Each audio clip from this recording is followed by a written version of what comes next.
मित्रों, एक नई अभिव्यक्ति के साथ मैं आज कविता पाठ में आपके सामने उपस्थित हुआ हूँ। ये हथौड़े की कथा है। हथौड़ा एक ऐसा विषय है जो हम सबके बीच अगर ना हो वो तो शायद हमारा काम अधूरा रह जाएगा। इसलिए मैंने इस पर एक दृष्टि अपनी थोड़ी सी डाली है। हो सकता है आपको वो पसंद आए। देखिए कविता। हथौड़ा। लोहार का हथौड़ा बड़ी चोट करता है। लोहार का हथौड़ा बड़ी चोट करता है, लोहे व पत्थरों को तार तार करता है। लोहे का हथौड़ा बड़ी चोट करता है, लोहे व पत्थरों को तार तार करता है। बड़े सटीक प्रहार का भागीदार, उस पर कोई असर नहीं होता।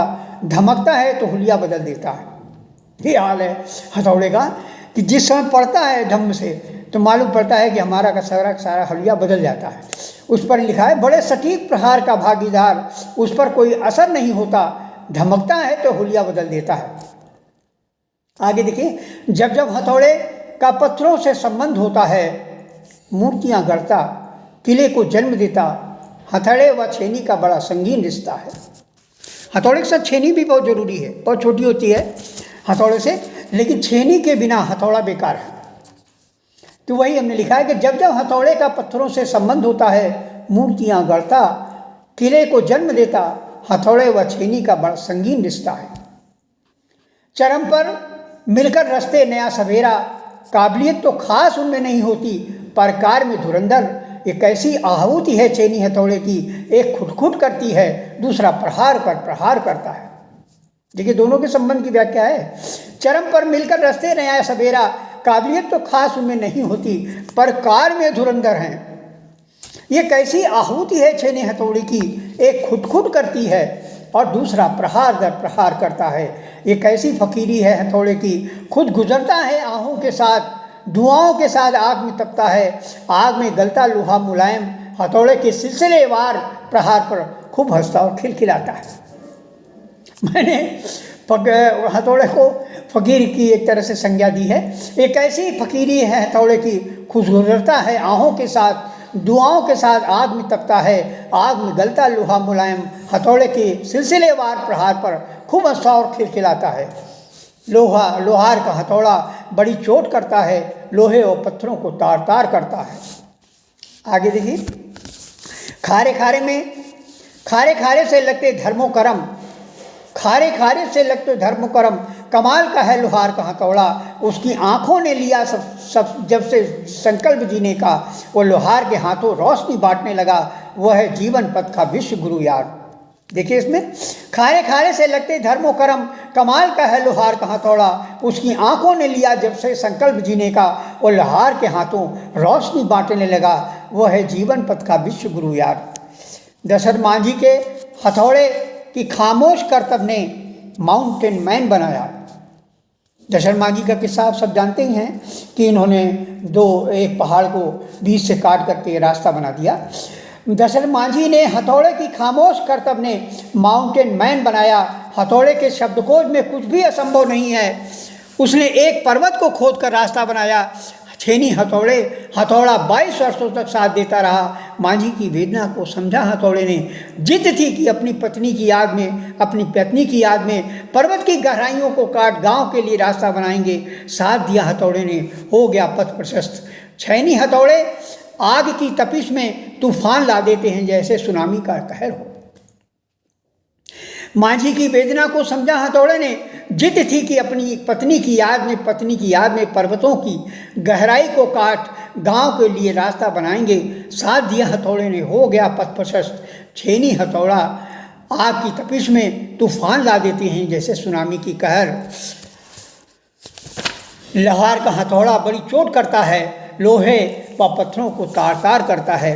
आगे देखिए, जब जब हथौड़े में क्रोध समाया, ऐसा नहीं है कि मतलब जीव में क्रोध होता है, जो निर्जीव भी हैं उनमें भी क्रोध की परिकल्पना हमने की है। उनमें भी क्रोध आता है। जब जब हथौड़े में क्रोध समाया, जलाया उसने ही अपने को, एक नया संसार बनाया। हथौड़े ने देखिए अपने को जला दिया, मनुष्य जो है जब क्रोध में आता है तो दूसरे को आग फेंकने की कोशिश करता है, दूसरे को जलाने की कोशिश करता है, लेकिन वो नहीं जानता कि वो स्वयं जल रहा है। लेकिन हथौड़ा ऐसा नहीं करता। जब हथौड़े में क्रोध समाया, जलाया उसने ही अपने को और एक नया संसार बना दिया। सचमुच बेजान हथौड़ा जान का फर्श है, सचमुच बेजान हथौड़ा जान का फर्श है। अर्श से फर्श तक उसका करिश्मा, जिसके भी हाथों में जड़ा वह बना देता है उसे फरिश्ता। सचमुच बेजान हथौड़ा जान का फर्श है, अर्श से फर्श तक उसका करिश्मा, जिसके भी हाथों में जड़ा वह बना देता है उसे फरिश्ता। और देखिए मतलब मैंने और एक उदाहरण लिया है जो आपको अक्सर देखने को मिलता है। न्याय की अदालत में हथौड़े की धमकी से डर जाते हैं लोग। जैसे न्यायाधीश ने हथौड़े को ठटकाया तो हाँ सब शांति हो जाती है। न्याय की अदालत में हथौड़े की धमकी से डर जाते हैं लोग। पीढ़ी दर पीढ़ी की समानांतर व्यवस्था, बड़ी बड़ी इमारतें, भागती व्यवस्था, संचार की तेज तरार बेगवती तरंगे, लोहार गढ़ता है हथौड़े से गड़गड़, काबिज है पूरी मानव व्यवस्था। इसको फिर से देखिए, हथौड़े की जो अपना स्वभाव है वो उसको प्रकट कर रहा है। न्याय की अदालत में हथौड़े की धमकी से डर जाते हैं लोग। पीढ़ी दर पीढ़ी की समानांतर व्यवस्था, बड़ी बड़ी इमारतें, भागती व्यवस्था, संचार की तेज तरार बेगवती तरंगे, लोहार गढ़ता है हथौड़े से गड़गड़, काबिज है पूरी मानवीय व्यवस्था।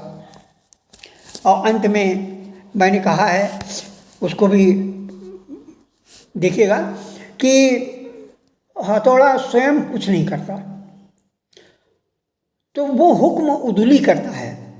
इस पर मैंने लिया है कि वो तो केवल करने वाला है, जब आदेश उसको मिलता है तो वो करने लगता है, या जो आदेश उसके हाथ पकड़ करके जब हथौड़े लेके चलाता है लोहार, तो वैसा वो करता है। तो एक तरह से देखा जाए तो हथौड़ा जो है हुक्म उदुली करता है। इस पर भी अंत में मैंने लिखा है, हथौड़े में पीर का दर्द है, हथौड़े में पीर का दर्द है, चुभकर संवेदना प्रकंपित, बड़ा मशहूर है उसका सबब, लाए हुक्म हुजूरी। हथौड़े में पीर का दर्द है, चुभकर संवेदना प्रकंपित, बड़ा मशहूर है उसका सबब, लाए हुक्म हुजूरी, लाए हुक्म हुजूरी।